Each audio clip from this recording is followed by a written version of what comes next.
दोस्तों, पिछली वीडियोस में हमने 8 इनकम वाला मॉडल देखा, बजट समझा, लेकिन आज बात होगी उस सवाल की जो आपकी रातों की नींद उड़ाए हुए हैं। भाई, पैसा कहां से आएगा? YouTube पर हजारों वीडियो है जो कहते हैं कल ही 20 लाख रुपए ले लो, बिना कुछ किए सब्सिडी पाओ। लेकिन आज मैं आपको कोई फिल्मी कहानी नहीं सुनाऊंगा। आज मैं आपको भारत सरकार की उन असली और कड़वी सच्चाइयों वाली स्कीमों के बारे में बताऊंगा जो जमीन पर काम करती हैं। अगर आप सोच रहे हैं कि सिर्फ फॉर्म भरकर पैसा मिल जाएगा तो आप गलत हैं। सरकारी पैसा लेने के लिए पसीना और दिमाग दोनों लगता है।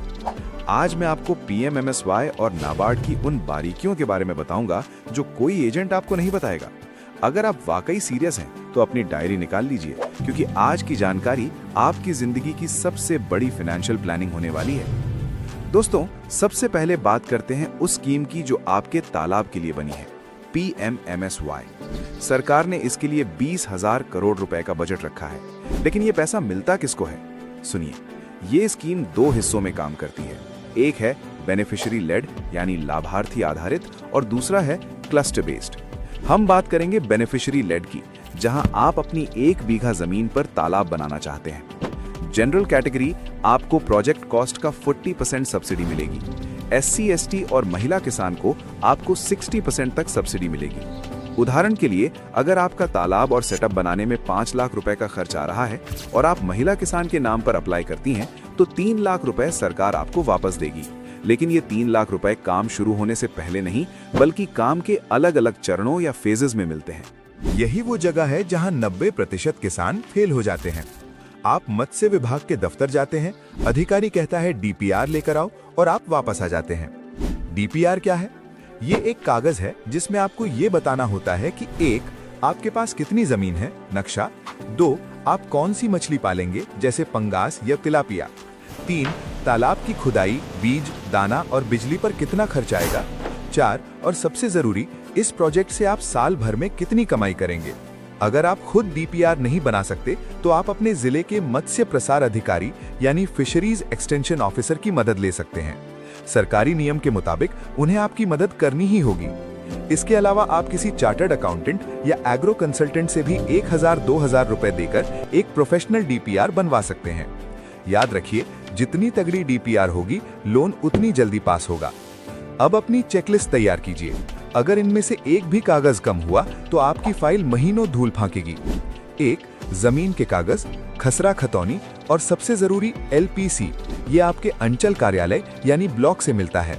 जमीन आपके नाम होनी चाहिए या कम से कम 10 साल की लीज पर होनी चाहिए। 2.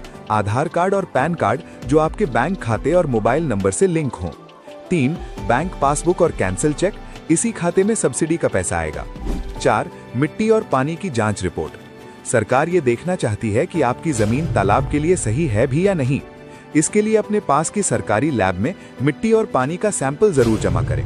ये रिपोर्ट आपकी फाइल को VIP बना देती है। अब ऑनलाइन अप्लाई करना और ऑफिस का चक्कर। अब जमाना बदल गया है। आपको अब दफ्तरों के चक्कर काटने से पहले ऑनलाइन पोर्टल पर रजिस्टर करना होगा। हर राज्य का अपना मत्स्य पोर्टल है, जैसे बिहार के लिए FIDS.bihar.gov.in या UP के लिए fisheries.up.gov.in। वहां अपनी ID बनाइए और DPR अपलोड कीजिए। ऑनलाइन अप्लाई करने के बाद उस एप्लीकेशन का प्रिंट आउट निकालें और अपने जिले के मत्स्य विकास भवन में जाकर जमा करें। वहां बाबू से नहीं, सीधा मत्स्य अधिकारी यानी डिस्ट्रिक्ट फिशरीज ऑफिसर से मिलें। उन्हें अपना 8 इनकम वाला मॉडल समझाएं। जब उन्हें दिखेगा कि आप सिर्फ मछली नहीं पाल रहे बल्कि एक पूरा इकोसिस्टम बना रहे हैं, तो वो आपकी फाइल को प्राथमिकता यानी प्रायोरिटी देंगे। दोस्तों, हमने तालाब और मत्स्य विभाग के कागजों को समझा, लेकिन आज का ये दूसरा भाग आपके फार्मिंग करियर का सबसे टर्निंग पॉइंट होने वाला है। आज हम उस संस्था की बात करेंगे जो भारत के हर किसान का माई बाप है, यानी नाबार्ड। बहुत से लोग बैंक जाते हैं और मैनेजर कहता है खेती के लिए लोन नहीं है, वापस जाओ। आज मैं आपको वो तरीका बताऊंगा कि बैंक मैनेजर खुद आपको चाय पिलाएगा और लोन का फॉर्म देगा। आज हम बात करेंगे उस 45 दिन की सरकारी ट्रेनिंग की, जिसे करने के बाद आपको बिना किसी गारंटी के 20 लाख रुपए तक का लोन मिल सकता है और उस पर 44% तक की सब्सिडी भी। अगर आप वाकई में एक एग्रीप्रेन्योर बनना चाहते हैं तो ये वीडियो आपकी किस्मत की चाबी है। चलिए गहराई से समझते हैं। सबसे पहले जान लीजिए इस जादुई स्कीम का नाम, AC and ABC, agri clinics and agri business centres. इसे भारत सरकार का मैनेज नामक संस्थान चलाता है। ये स्कीम किसके लिए है? अगर आपने 12वीं में एग्रीकल्चर पढ़ा है या आपके पास कोई भी डिप्लोमा या डिग्री है, चाहे वो किसी भी विषय में हो, लेकिन 55% से ज्यादा अंक हो। नियम अलग अलग राज्यों में थोड़े बदल सकते हैं, तो आप इसके पात्र हैं। इसमें मिलता क्या है? मुफ्त ट्रेनिंग। सरकार आपको आपके राज्य के किसी पास के सेंटर पर 45 दिन की ट्रेनिंग देती है। वहां आपको सिखाया जाता है कि बिजनेस कैसे करना है। लोन की राशि, एक व्यक्ति को 20 लाख रुपए तक का लोन मिल सकता है। और सब्सिडी का धमाका, जनरल कैटेगरी को 36% और महिलाओं या SC/ST भाइयों को 44% सब्सिडी मिलती है। यानी 20 लाख रुपए के लोन में करीब 9 लाख रुपए सरकार चुकाएगी। आपको सिर्फ 11 लाख रुपए और उसका ब्याज देना है। और सबसे बड़ी बात, इस लोन के लिए आपको अपनी जमीन गिरवी रखने की जरूरत नहीं पड़ती। Collateral free loan. अब सबसे बड़ा सवाल, बैंक मैनेजर लोन क्यों नहीं देता? क्योंकि आप उसे खेती बताते हो। बैंक को खेती से डर लगता है क्योंकि फसल खराब हो सकती है। बैंक को बिजनेस पसंद है। जब आप बैंक जाएं तो ये 3 चीजें साथ लेकर जाएं। AC एंड ABC का ट्रेनिंग सर्टिफिकेट, ये सबूत है कि आप ट्रेन्ड प्रोफेशनल हैं। इंटीग्रेटेड फार्मिंग का मैप, उसे समझाइए कि आपके पास 8 इनकम सोर्स हैं। अगर मछली मरी तो पपीता बचाएगा, अगर पपीता खराब हुआ तो बटेर के अंडे बचाएंगे।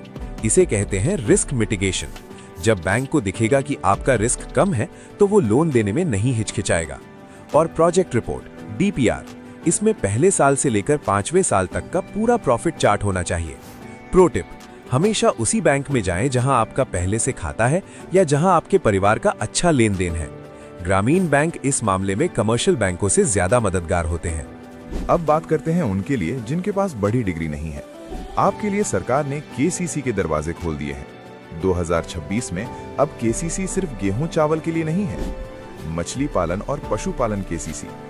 अब आप अपने तालाब और बतख या मुर्गियों के लिए भी KCC बनवा सकते हैं। लिमिट 1,60,000 रुपए तक का लोन बिना किसी सिक्योरिटी यानी गारंटी के मिलता है। बस आपकी जमीन के कागज यानी LPC और बैंक का KYC चाहिए। ब्याज दर का सच, इसका असली ब्याज 9% होता है, लेकिन अगर आप ईमानदारी से समय पर पैसा लौटाते हैं तो सरकार 3% की छूट देती है और राज्य सरकारें अक्सर 2% और छोड़ देती हैं। यानी आपको सिर्फ 4% ब्याज देना होगा। ये दुनिया का सबसे सस्ता लोन है। इसे अपनी वर्किंग कैपिटल यानी रोज के दाने और बीज के खर्चे के लिए इस्तेमाल करें। भाई, अब वो बातें सुन लो जिसकी वजह से लोग गालियां देते हैं। लोन रिजेक्ट क्यों होता है? 1. CIBIL score. अगर आपने पहले कभी कोई लोन लिया और उसकी किश्त बाउंस की है तो आपका सिबिल खराब होगा और सरकारी क्या, कोई बैंक लोन नहीं देगा। पहले अपना सिबिल ठीक करें। लैंड डिस्प्यूट, अगर आपकी जमीन पर कोई केस चल रहा है या वो पुश्तैनी है और अभी तक आपके नाम नहीं चढ़ी है तो बैंक हाथ नहीं लगाएगा। गलत जानकारी, अगर आपने DPR में कमाई बहुत बढ़ा चढ़ाकर दिखाई तो बैंक का टेक्निकल ऑफिसर उसे पकड़ लेगा। हकीकत के करीब रहें। दोस्तों, मैंने वो सब कुछ बता दिया जो एक सफल फार्मर बनने के लिए चाहिए। पैसा है, स्कीम है, मॉडल है और मार्केटिंग भी है। अब बस एक चीज की कमी है, आपकी शुरुआत। सरकार मदद उन्हीं की करती है जो खुद की मदद करना जानते हैं। घर से निकलिए, ब्लॉक के मत्स्य विभाग जाइए, नाबार्ड की वेबसाइट चेक कीजिए। अगर अभी भी कोई सवाल है तो कमेंट में पूछिए, मैं खुद जवाब दूंगा। इस सीरीज को अपना इतना प्यार देने के लिए शुक्रिया। याद रखिए, किसान बचेगा तभी देश बचेगा। सब्सक्राइब कर लीजिए ताकि हम और आप मिलकर खेती को एक नया मुकाम दे सकें। मिलते हैं अगली वीडियो में। जय हिंद।